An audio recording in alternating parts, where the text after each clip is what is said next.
अरे जब से इस कैदी नंबर 804 ने तोशाखाना से घड़ी उठाकर फरोख्त की है ना, तब से इस मुल्क और कौम के हालात ठीक नहीं हो रहे। देखो महंगाई कहाँ से कहाँ पहुँच गई है भाई। हाँ भाई, ठीक कहते हो।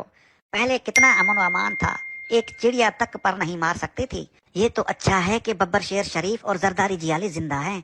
इन दो खानदानों ने इस मुल्क को बचाया हुआ है भाई, वरना आज ये मुल्क कहाँ से कहाँ पहुँच चुका होता। हाँ हाँ, और क्या। देखो ना, हमारे बब्बर शेर का बाप मजदूर था। एक मजदूर के बेटों ने शबाना रोज मेहनत करके कहाँ से कहाँ पहुँच गए। चंद ही सालों में आधा लंदन खरीद लिया है भाई।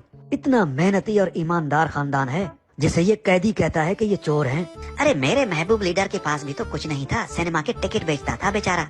उसका एक रिश्तेदार तो साइकिल पर दूध बेचता था।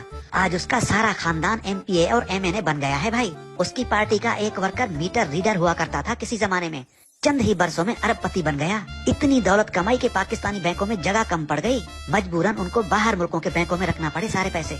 ये सारा शबाना रोज मेहनत का नतीजा है भाई। देखो बाजवा साहब ने भी कमाल कर लिया, 3-4 वर्षों में 1100 अरब रुपए कमा लिए। अरे तुम बाजवा साहब की बात करते हो, वो तो बड़े ओहदे पर था ना। हमारे कमिश्नर देख लो, डिप्टी कमिश्नर देख लो, पुलिस के अफसरान देख लो। अरे जिनकी 60-60, 70-70 हजार तनख्वाहें हैं, उन्होंने लंदन और अमेरिका में जायदादें बना ली हैं भाई, जबकि लंदन वाले खुद इतनी प्रॉपर्टी नहीं खरीद सकते। ये सारा शबाना रोज मेहनत का नतीजा है भाई। अरे याद आया, गिलानी साहब की बीवी ने भी तो हीरों का हार उठा लिया था ना तोशाखाना से, जो पाकिस्तान के सैलाब जदगान को दिया था तुर्की की खातून अव्वल ने। अरे भाई, अब सैलाब जदगान सोने या हीरे के हार का क्या करते। अच्छा है गिलानी साहब की बीवी ने उठा लिया, अगर वो हीरो का हार ना उठाती तो उसे भी ये कैदी बेच देता और आगे से कहता इन पैसों से मुल्क में अस्पताल बनवाऊंगा। बड़ी तबाही की है भाई इस कैदी ने इस मुल्क की।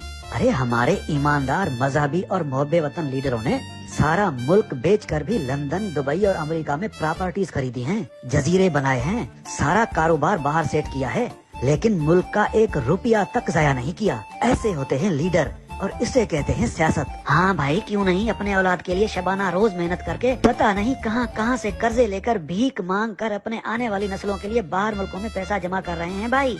और एक वो है कैदी जिसने एक घड़ी बेचकर मुल्क को मुश्किल मोड़ में फंसा दिया। अरे उसे सियासत के अलिफ बे का नहीं पता भाई, तुम क्या बात करते हो। देखो तुम जैसे बेअकल को भी ये बात समझ आ गई, लेकिन उस कैदी को ये बात समझ नहीं आ रही। अरे वो सब समझता है।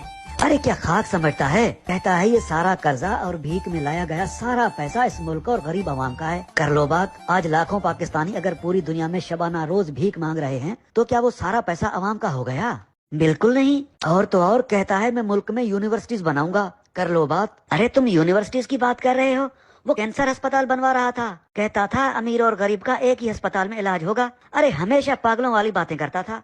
और फिर कहता है सारा कसूर जरदारियों और शरीफों का है। अरे हमारे बब्बर शेरों ने तो बरसों से चलते हुए कारखाने बंद करवा दिए।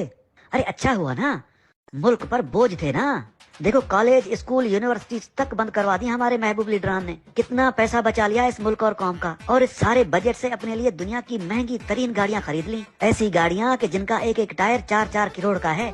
अब ये तरक्की नहीं तो क्या है। अरे बंद पड़े हुए पावर प्लांट से कैपेसिटी के नाम पर खरबों रुपए कमा लिए हमारे इन दो खानदानों ने।